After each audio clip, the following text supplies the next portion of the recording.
Professor Richard Monson. He has a chemistry degree from Berkeley and has taught for the last 36 years at CSU East Bay. He keeps his hand in teaching with us and through other programs, teaching the chemistry of wine, which we're hoping to have him come back and teach at some point. But Professor Monson. It's a thrilling experience to me as a teacher to address students who aren't always saying, will this be on the final? Will this be on the midterm?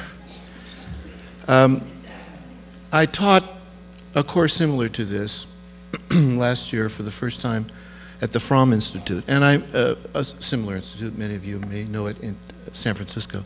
I mention that only because I can't tell you how thrilling it was to have exactly the responses that I've just mentioned to you. The students came, they were participatory, they asked me questions, they challenged me. It was great. I had a lot of fun.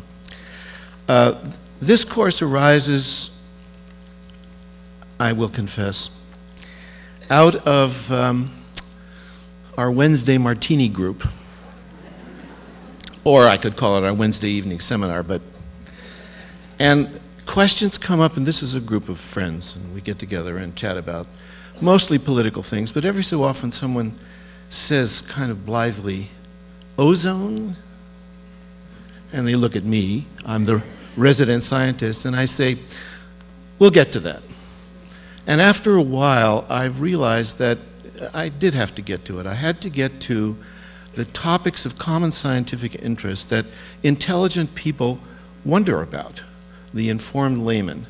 Probably the science side of the informed layman is the weakest side, and I say that sympathetically.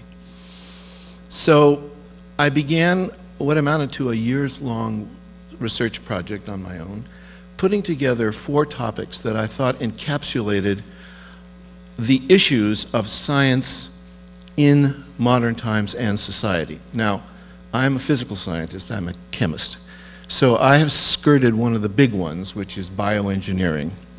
And I won't minimize the importance of that, but I'm not going to deal with that. But I picked 4: ozone, acid rain, global warming, and energy. And those are technical topics, and I do introduce some technical material. But what I found works very well is that I hand out or send out, depending on how email literate you are, but I prefer to email things to you in advance, a set of notes that enable you to follow along my basically slideshow lecture. So the lecture presentation is slides, illustrations.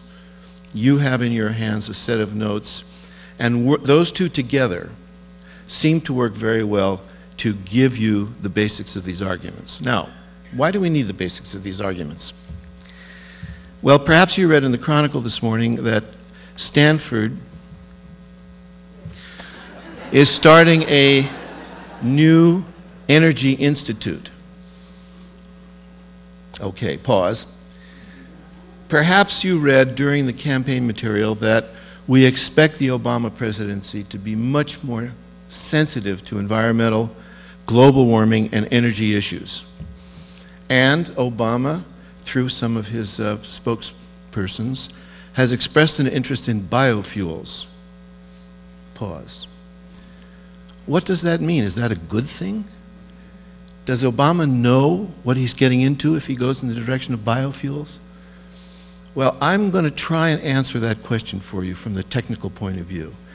I'm not going to answer them all, but I'm going to try and give you the tools so that when you read an article that says Stanford is setting up a green institute, Obama is interested in biofuels, you should be able at the end of this course to say, well, wait a minute, that doesn't make any sense. That's not the way to go.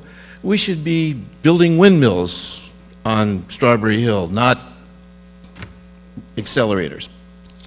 Okay. That may not be the exact choice we want to make, but. So this is a challenging course, there's no question of it, but any person willing to prepare themselves, essentially by reading the notes and paying attention, I think will come away with a new understanding of what in the hell is going on in science, at least those areas of science. Thank you.